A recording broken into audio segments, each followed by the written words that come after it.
స్తోత్రం.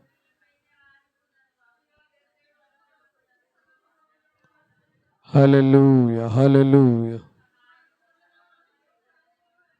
Hallelujah hallelujah. పరిశుద్ధుడా స్తోత్రునైనా, పరమాత్ముడా స్తోత్రునైనా, నిత్య నివాసిని కింద వందనాలు. కృపగల దేవా స్తోత్రునైనా, ప్రేమించే దేవా స్తోత్రునైనా. హల్లెలూయా హల్లెలూయా. స్తోత్రం స్తోత్రం స్తోత్రం స్తోత్రం. Hallelujah hallelujah.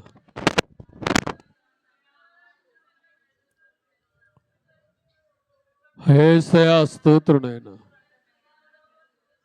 పరిశుద్ధుడా స్తోత్రునైనా, పరమాత్ముడా స్తోత్రునైనా, కృపల దేవా స్తోత్రం స్తోత్రం స్తోత్రం స్తోత్రం. Hallelujah hallelujah. పరిశుద్ధుడా స్తోత్రునైనా. Hallelujah hallelujah. Glory glory glory glory. పరిశుద్ధుడా స్తోత్రం స్తోత్రం స్తోత్రం. హల్లెలూయా హల్లెలూయా. మౌనంగా ఉండకండి, మౌనంగా ఉండకండి.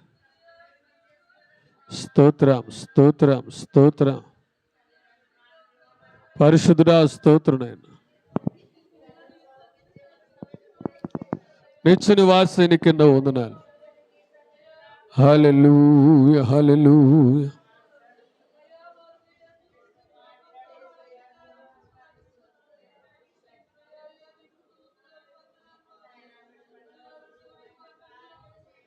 హల్లెలూయా హల్లెలూయా. స్తోత్రం. హల్లెలూయా హల్లెలూయా. యేసయ్యా స్తోత్రునైనా, పరమాత్ముడా స్తోత్రునైనా, నిత్య నివాసిని కింద వందనాలు.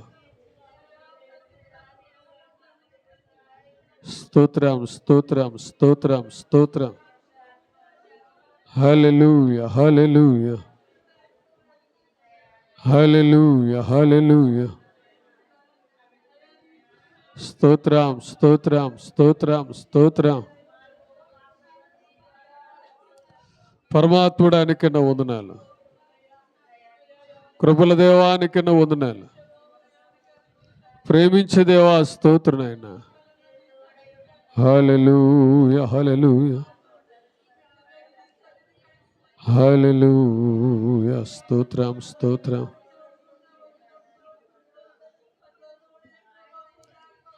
హల్లెలూయా హల్లెలూయా. స్తోత్రం స్తోత్రం స్తోత్రం.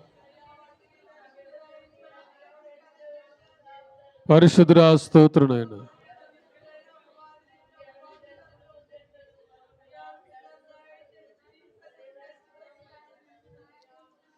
Glory glory glory glory glory glory. యేసయ్యా స్తోత్రునైనా, పరిశుద్ధుడా స్తోత్రునైనా, పరమాత్ముడా స్తోత్రునైనా, కృపల దేవానికి వందనాలు, ప్రేమించే దేవా స్తోత్రునైనా. హల్లెలూయా.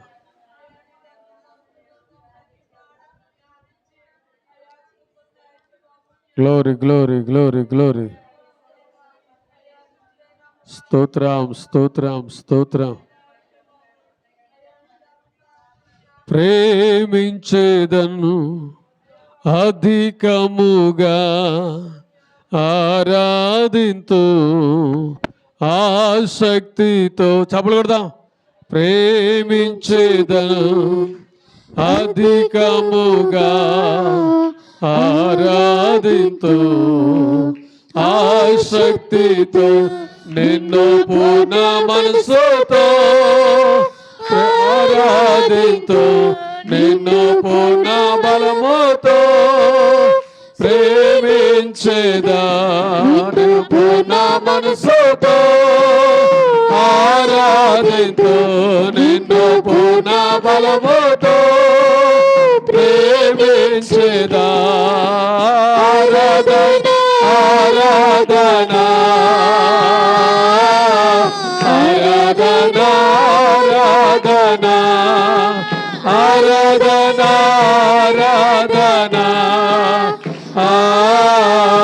ఆరాధన ఆరాధన ప్రేమించేదా అధికముగా ఆరాధింతు ఆసక్తితో ప్రేమించేదా అధికముగా ఆరాధింతు ఆసక్తితో ఎబెనేజరే ఎబెనేజరే ఎంతవరకు ఆదుకున్నావే ఎబెనేజరే ఆమేన్ ఎంతవరకు ఆదుకున్నావే నన్ను ఇంతవరకు ఆదుకున్నావే నన్ను ఇంతవరకు ఆదుకున్నావే నిన్ను పూర్ణ మనసుతో ఆరాధింతు నిన్ను పూర్ణ బలముతో ప్రేమించేదా నిన్ను పూర్ణ మనసుతో ఆమేన్ హల్లెలూయా హల్లెలూయా హల్లెలూయా ప్రేమించేదా ఆరాధన ఆరాధన ఆరాధన ఆమేన్ ఆరాధన ఆరాధన ఆరాధన యెహోవా యెహోవా స్వస్థపరిచావే వందనమయ్యా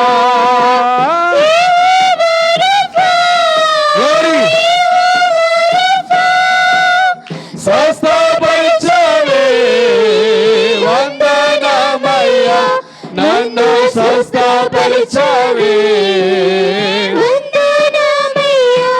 నన్ను స్వస్థపరిచావే నిన్ను పూర్ణ మనసుతో ఆరాధింతు నిన్ను పూర్ణ బలముతో చమలోడదాం గ్లోరీ హల్లెలూయా యేసయ్యా యేసయ్యా స్తోత్రమేనా ఆరాధన ఆరాధన ఆరాధన ఆరాధన ఆరాధన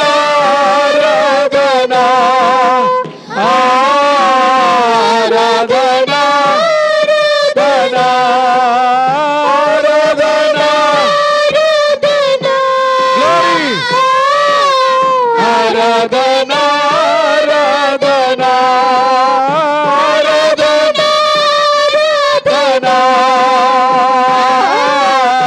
ఆరాధన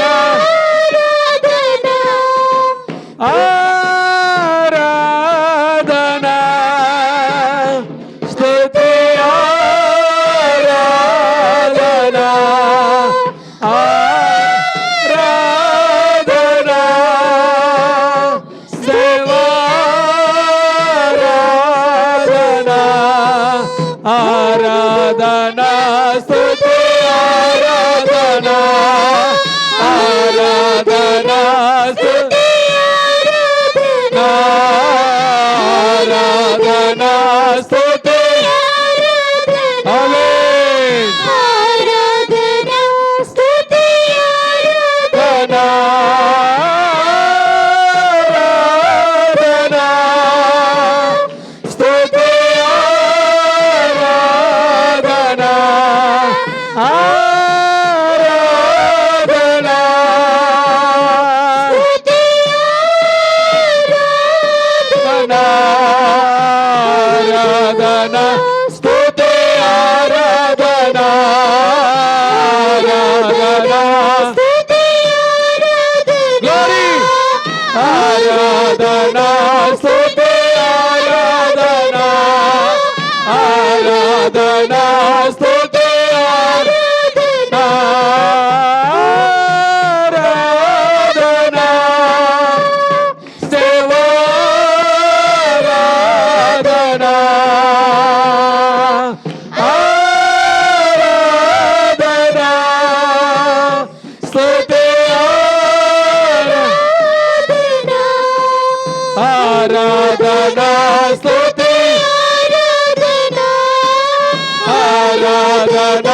స్తుతి Glory.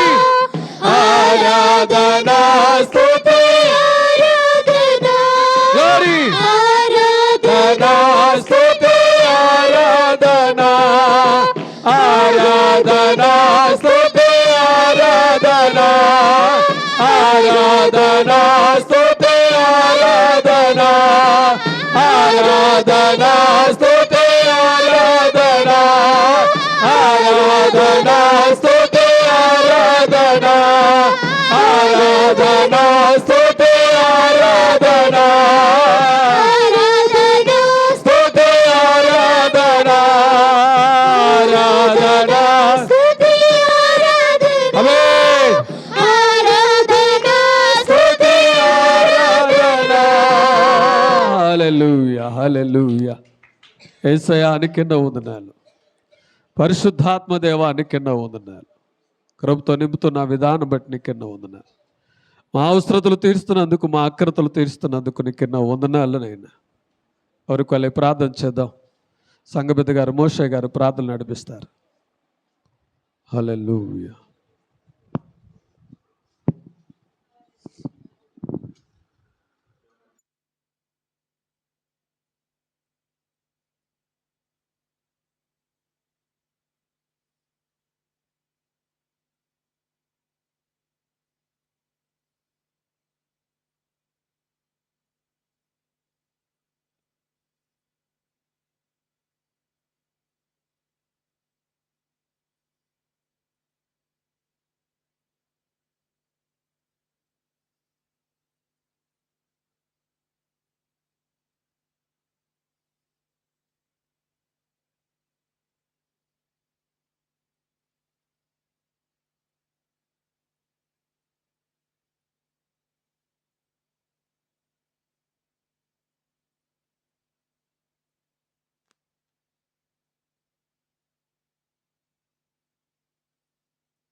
దేవుని నామమునకు స్తోత్రాలు. దేనిక ఉచితమైన కృపను బట్టి ఈ భయంకరమైన ఎండల్లో వడగాల్పుల్లో దేవుడు ఆరోగ్యాన్ని ఆయుష్నిచ్చి మరొక శుక్రవారం సమయంలో దేవుడు మనల్ని ఏర్పాటు చేసినందుకు మొట్టమొదటి దేవునికి వందనాలు చెల్లిస్తూ కూడి వచ్చిన మీ అందరికీ నా హృదయపూర్వక వందనాలు చెల్లిస్తున్నాను. మీ అందరికీ వందనాలండి.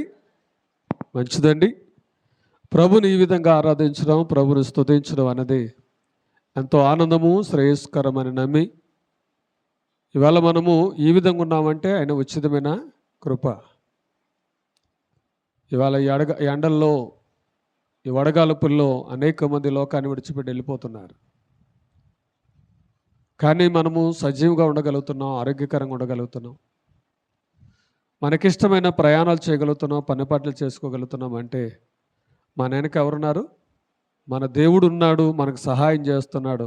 ఆయన ఏమన్నాడు? పగల ఎండ దెబ్బైనను రాత్రులు వెనుల దెబ్బైన నీకు తగలదు అని వాగ్దానం ఇచ్చిన దేవుడు మాట తప్పడానికి నరుడు మాత్రమైనా కాదు. ఆయన మాట ఇచ్చాడంటే తప్పకుండా ఆయన నెరవేరుస్తాడని నమ్మకం మనం కలిగి ఉన్నప్పుడు దేవుడు మన జీవితంలో అనేకమైన కార్యాలు చేస్తూ ఉంటాడు. ఎండల్లో కూడా ప్రయాణాలు చేయగలుగుతున్నాం.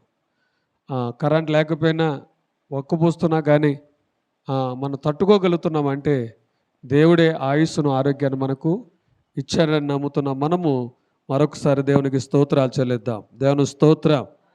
మంచిది. మనం ధ్యానం చేస్తున్న భాగంలోకి వెళదాం. మనం ధ్యానం చేస్తున్న భాగం ఏదండి?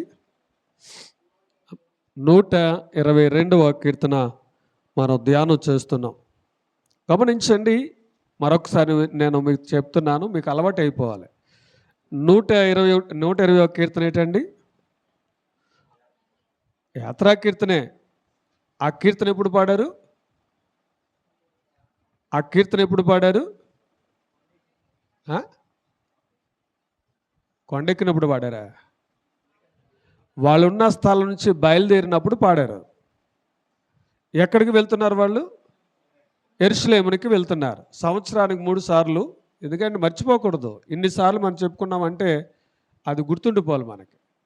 వాళ్ళు యెరూషలేముకు 3 సార్లు వెళ్తారు. వాళ్ళు 3 పండుగలు చేస్తారు. వాళ్ళు సంవత్సరానికి 3 పండుగలు. మనకెన్ని పండుగలు అండి? మనకెన్ని పండుగలు?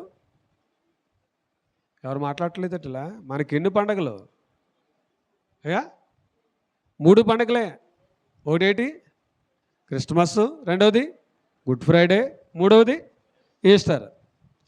అంటే సంవత్సరం అంటే గుడ్ ఫ్రైడే, ఈస్టర్ ఒక రోజు గ్యాప్లో మనం చేసుకుంటాం. కానీ వాళ్ళు సంవత్సరాన్ని 3 సార్లు పండక్కి వెళ్ళేవారంట. వాళ్ళు బయలుదేరినప్పుడు 120వ కీర్తన పాడితే ఆ పాట అయ్యేటప్పటికి ఎక్కడికి వచ్చారు? వాళ్ళు కొండ దగ్గరికి వచ్చారు. ఆ కొండ ఎక్కాలి. కొండ మీద దేవాలయం ఉంది కాబట్టి కొండ ఎక్కాలి. కాబట్టి ఏ పాట పాడారు వాళ్ళు? 121వ కీర్తన పాడారు. ఎక్కేశారు. ఏది? ఈ కొండ ఎక్కేశారు. మందిరం వాకిటి దగ్గర నిలబడిపోయారు అప్పుడు కదా. 122వ కీర్తన దగ్గరకు వచ్చేటడిగైంది. వాళ్ళు వాకిలి దగ్గర వాళ్ళ పాదాలు నిలబడిపోయింది. కొండ ఎక్కేశారు, మందిరానికి వచ్చారు, బయట నిలబడ్డారు. నిలబడి దేనికో మరలా 122వ కీర్తన పాడుతున్నారు వాళ్ళు. అంటే మనకి ఈ బట్టి అన్న మనకు వచ్చేయాలి. అది ఎప్పుడు పాడారు, ఇది ఎప్పుడు పాడారు, ఇది ఎప్పుడు పాడారు. ఇప్పుడు చూడండి, కొన్ని సందర్భాలు మనకు గుర్తు వస్తూ ఉంటాయి. ఏదైనా పాట పాడినప్పుడు, ఏదైనా సంఘటన చూస్తున్నప్పుడు గుర్తు వస్తూ ఉంటాయి. అలాగే ఈ కీర్తనలు కూడా మనకి రావాలి, గుర్తు వచ్చేయాలి. ఇప్పుడు వీళ్ళు వాక్కుల్లో నిలబడ్డారు. చదువు కదా మనము. గమనించండి, ఎక్కడ నిలబడ్డారు వాళ్ళు అంటే చూడండి, ఇక్కడ ఏమన్నాడు? యెరూషలేమా, మా పాదములు నీ గుమ్మములో నిలిచాయి. అంటే ఎక్కడ నిలబడ్డారు వీళ్ళు? ఇంటికాడ నుంచి బయలుదేరారు, కొండెక్కారు, వచ్చారు, కొండెక్కారు, యెరూషలేము గుమ్మం దగ్గర నిలబడిపోయి ఏ కీర్తన పాడుతున్నారు? 122వ కీర్తన పాడుతున్నారు. ఇప్పుడు గమనించండి, అంటే 121 అంటే ఇక్కడ ఏమన్నారు? యెహోవా మందిరమునకు వెళుదమని జనులు నాతో అనినప్పుడు నేను సంతోషించాను. మా పాదాలని గొమ్మలు నిలుచుచున్నవి. యెరూషలేమా, నువ్వు బాగు కట్టబడిన పట్టణం వలె నువ్వు కనబడుచున్నావు. సుందరమైన పట్టణంగా నువ్వు కనబడుతున్నావు. యెరూషలేం ఎలా కనబడుతుంది? సుందరమైన పట్టణముగా కనబడుతుంది. ఇశ్రాయేలుకు నియమింపబడిన శాసనమును బట్టి యెహోవా నామమునకు కృతజ్ఞతలు చెల్లించుటకై వారి గోత్రములు యెహోవా గోత్రములు అక్కడికి ఎక్కి వెళ్ళును. ఎక్కడికి అని చెప్పేసుకున్నాం పోయిన వారం. మనం దాన్ని వివరించడానికి ఎక్కడికి వెళ్ళారు? గమనించండి, ఏ గోత్రాలు? వారి గోత్రాలు చెప్పిన యెహోవా గోత్రాలు, వాళ్ళ పేరే పెట్టుకున్నారు కదా. ఇవి ఎవరి గోత్రాలు? యాకోబు గోత్రాలు కాదు, యెహోవా గోత్రాలు. ఎక్కడికి వెళ్ళారంట? ఎక్కడికి వెళ్ళారు? దేవాలయానికి వెళ్ళారు. వాళ్ళు గోత్రాలు చెప్పిన వెళ్ళారు. ఎలాగెళ్ళారు? వాళ్ళు దేవాలయానికి ఎలాగెళ్ళారు? గోత్రాలు అంటే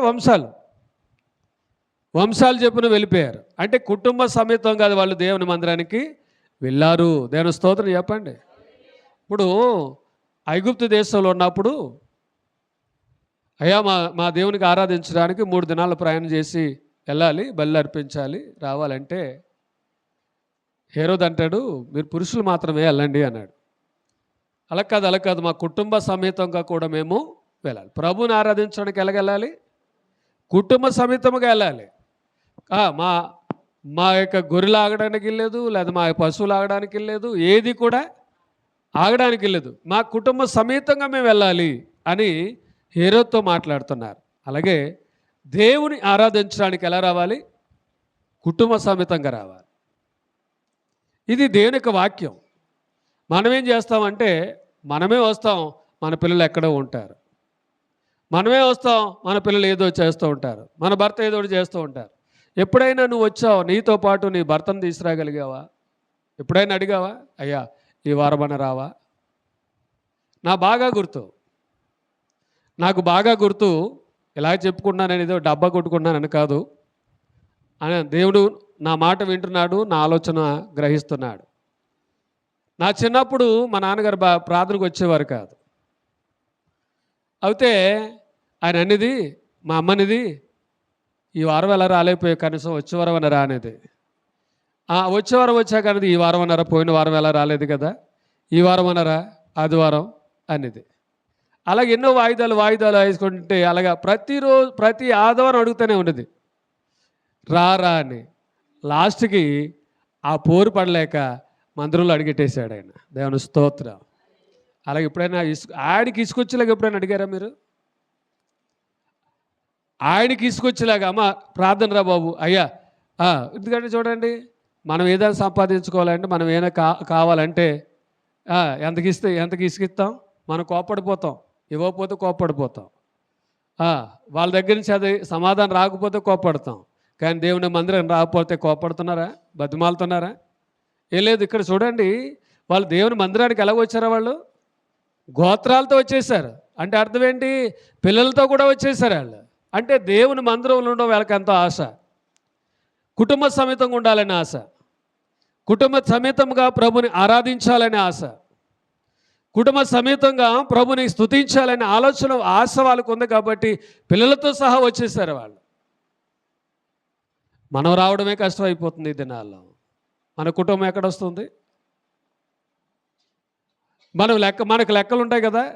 శుక్రవారం వెళ్ళాం కదా, ఆదివారం వెళ్ళకపోయినా పర్లేదు, లేకపోతే ఆదివారం వెళ్ళాం కదా, బుధవారం వెళ్ళకపోయినా పర్లేదు. అంటే ఇప్పుడు గమనించండి, సంవత్సరానికి 3 సార్లు వాళ్ళు కుటుంబ సమేతంగా దేవుని మందిరానికి వెళ్ళారంటే, వారానికి 3 సార్లు దేవుని మందిరంలో కనపడుతున్నామా? ఆదివారము, బుధవారము, శుక్రవారం, ఈ 3 దినాలు దేవుని మందిరంలో కనబడగలుగుతున్నాం అంటే ఎవరికి వాళ్ళే ప్రశ్న వేసుకోవాలి. ఇవాళ నువ్వు వచ్చేది దేవుని కోసం తప్ప మనుషుల కోసం కాదు. నా కోసం అయితే ఎవరు రావద్దు, నీ కోసం నువ్వు రావద్దు, దేవుని కోసం రా. దేవుని ఆరాధించడానికి, దేవుని స్తుతించడానికి, నీ అక్రతలు ప్రభు దగ్గర చెప్పుకోవడానికి, నీ అవసరతలు ప్రభు దగ్గర చెప్పుకోవడానికి రా. అంతే తప్ప నేను రావడం వల్ల సేవకుడు బాగుపడతాడేమో, నేను రావడం వల్ల నాకు ఫలానా పలుకుబడి గొప్ప వస్తుందేమో అన్న రీతిగా వస్తే నీకేది రాదు. దేవుని మందిరంలో గడపాలి. ఎందుకంటే మనకిష్టమైన కార్యక్రమం చేయడానికి వర్షం అంట రాదు, మనకిష్టమైన కార్యక్రమం చేయడానికి సెలడ్ రాదు, మనకిష్టమైన కార్యక్రమం చేయడానికి గమనించండి ఎండ కూడా అడ్డు రాదు. వస్తుందంటారా? ముఖ్యమైన పని అండి, ఎండలాన్ని వెళ్ళవా? గమనించండి, ఇవాళ నాకు వాయిదా, వాయిదాకి వెళ్ళిపోయాను. వచ్చేటప్పుడు ఎంత ఎండ ఉందో. మరి ఎందుకు? అది ముఖ్యమైన పని కాబట్టి. ఎందుకు ఈ మాట చెప్తున్నానంటే, మనం ముఖ్యమైన పని ఏది అంటే దేవుని ఆరాధించడం. ముఖ్యమైన పని ఏది అంటే దేవుని మందిరానికి వెళ్ళడం. ముఖ్యమైన పని ఏది అంటే దేవుని మందిరంలో నీ కుటుంబ సమేతంగా ఉండడమే ముఖ్యమైన పని. అది ఎప్పుడైనా గమనించావా? ఎప్పుడైనా ఆలోచించావా? కాబట్టి దేవుని బిడ్డలారా, ఏమన్నాడు చూడండి, వారి గోత్రములు యెహోవా గోత్రములు అక్కడికి ఎక్కి వెళ్ళెను. గోత్రాలంటే ఆ కుటుంబ సమేతంగా దేవుని మందిరానికి ఎక్కి వెళ్ళారంట. అంటే పిల్లలు, పెద్దోళ్ళు, ముసలోళ్ళు అందరూ కూడా ఏం చేశారంట? ఎంత ఓపికండి వాళ్ళకి, ఎంత ఓర్పు అండి వాళ్ళకి. ఆ ముసలోళ్ళు కూడా పిల్లలు కూడా ఎక్కి వెళ్తున్నారంటే దేవుని పట్ల ఎంత ఆసక్తి ఉందండి వాళ్ళకి. మనకు ఉండగలుగుతుందా? కొంచెం దూరం నడవాలంటే ఇంత దూరం వెళ్తాం ఎందుకులే, పక్కన ఉందిగా మందిరం, అక్కడ కూర్చుందాంలే అనుకున్న వాళ్ళు ఎంతమంది లేరు? ఈ వారం ఎందుకులే, మన ఇంటికాడ కూర్చుని ప్రార్థన చేసుకుందాంలే అనుకున్న వాళ్ళేరా? మందిరం ఎందుకు పెట్టాడు దేవుడు? నువ్వు ఇంటికాడ కూర్చుని ప్రార్థన చేసుకోవడానిక? మందిరం ఎందుకు పెట్టాడు దేవుడు? లేకపోతే నీ ఇంటికాడ కూర్చుని నలుగురు పోగు చేసుకుని మనం ఇక్కడ కూర్చుని ప్రార్థన చేసుకుందాం అనుకోవడానిక? ఇవాళ గమనించండి, మందిరం ఎందుకు? దేవుని ఆరాధన అక్రతులు ప్రభు అన్న ఎందుకు వెళ్ళింది? తన సవితి పెడుతున్న బాధలు అవమానాలు తట్టుకోలేక మందిరానికి వెళ్ళింది, ప్రభుని ఆరాధించింది. వెంటనే దేవుడు గర్భం తెరిచాడా? మందిరానికి వెళ్ళబట్టాడే కదా. మందిరానికి వెళ్ళకుండా గర్భం తెరిచాడా? మందిరానికి వెళ్ళబట్టే. ఇవాళ నీ బిడ్డలు బాగుండాలంటే, నీ భర్త బాగుండాలి, మందిరానికి రావాలి. ఎలా రావాలి? కుటుంబ సమేతంగా రావాలి. ఇప్పుడు చూడండి, ఇక్కడ మనం చూసినట్లయితే దావీదు వంశీయులు సింహాసనంలో స్థాపింపబడి ఉన్నది ఎక్కడ? దావీదు యొక్క వంశీయుల యొక్క సింహాసనాలు స్థాపింపబడింది ఎక్కడ? మందిరం దగ్గర. అక్కడికి వెళ్తే ఏం కనబడుతున్నాయి? దావీదు యొక్క వంశీయుల యొక్క సింహాసనాలు కనబడుతున్నాయి. అక్కడికి వెళితే ఎంత ఆనందం అండి. ఓహో, దావీదు గారిది ఇది, సొలొమోను గారిది ఇది, లేకపోతే రహబాముది ఇది, ఫలానా వారిది ఇది అని చెప్పుకోవడం, చూసి ఆనందించడం కదా. వాళ్ళ సింహాసనాలు అలా కనబడుతుంటే, వాళ్ళ పరిపాలన, వారి యొక్క దేవుని యందు భయభక్తులు కలిగి ఉండడం చూస్తుంటే ఎంత ఆనందం అండి ఇది. మందిరం దగ్గర మన పూర్వీకులు గురించి మనం మాట్లాడుకుంటుంటే ఎంత ఆనందం అండి. వీళ్ళు గమనించండి, మందిరానికి వెళ్ళినప్పుడు గోత్రాలతో వెళ్తే అక్కడ ఏమున్నాయి? వాళ్ళు ఏం చూస్తున్నారు? వాళ్ళు సింహాసనాలు చూస్తున్నారు. ఎవరిది? దావీదు మొదలుకొని ఉన్న వారందరూ కూడా ప్రసిద్ధి చెందిన వారి సింహాసనాలు అక్కడ కనబడుతున్నాయి. అంటే ఇప్పుడు ఆ సింహాసనాన్ని చూసేటప్పుడు నీకేం గుర్తు రావాలి? ఆ సింహాసనం చూసేటప్పటికి ఏం గుర్తు రావాలి? నీ సింహాసనం గుర్తు రావాలి. ఇప్పుడు సింహాసనం మీద కూర్చున్నవాడు ఏం చేస్తాడు? తీర్పు తీరుస్తాడు. అవునా? ఎవరు కూర్చుంటారు? రాజులు కూర్చుంటారు. రాజులు చేస్తే పని ఏంటి? తీర్పు తీరుస్తారు. అంటే నీకు కూడా ఒక సింహాసనాన్ని ఇస్తాడు దేవుడు. ఎప్పుడు? ఈ లోకాన్ని విడిచిపెట్టిన తర్వాత నువ్వు దేవుని యందు భయభక్తులు కలిగి, ఆయన యందు భయభక్తులు కలిగి, నీతిగా జీవించి, యథార్థంగా జీవిస్తే ఈ లోకాన్ని విడిచిపెట్టిన తర్వాత అక్కడ ఏం చేస్తాడు? ఒక సింహాసనాన్ని నీకు ఇస్తాడు.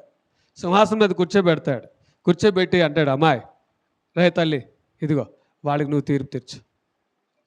బాబు, సువన్ రాజు, వీళ్ళకి నువ్వు తీర్పు తీర్చు. సురేష్, వాళ్ళకి నువ్వు తీర్పు తీర్చు.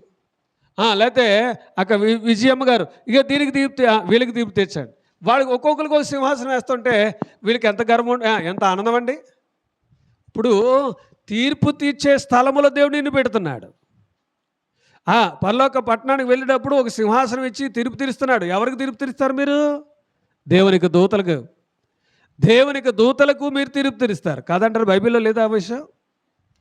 దూతలకు తీర్పు తీర్చే అవకాశం దేవుడు మీకు ఇస్తున్నాడండి. అక్కడికి వెళ్ళాక, నేను వెళ్ళాక మీ అందరికి సింహాసనం ఉండి నాకు కింద పీట ఉంది అనుకోండి, నేను ఎంత సిగ్గుపడాలి? విన్నా మీరందరూ సింహాసనం మీద కూర్చున్నారు, నాకు చిన్న పీట వేసాడు అనుకోండి, నేను సిగ్గుపడాలా, ఆనందించాలా? అంటే నాకు కూడా ఏం కావాలి? మీతో పాటు దాని కొరకు ప్రయాసపడాలి.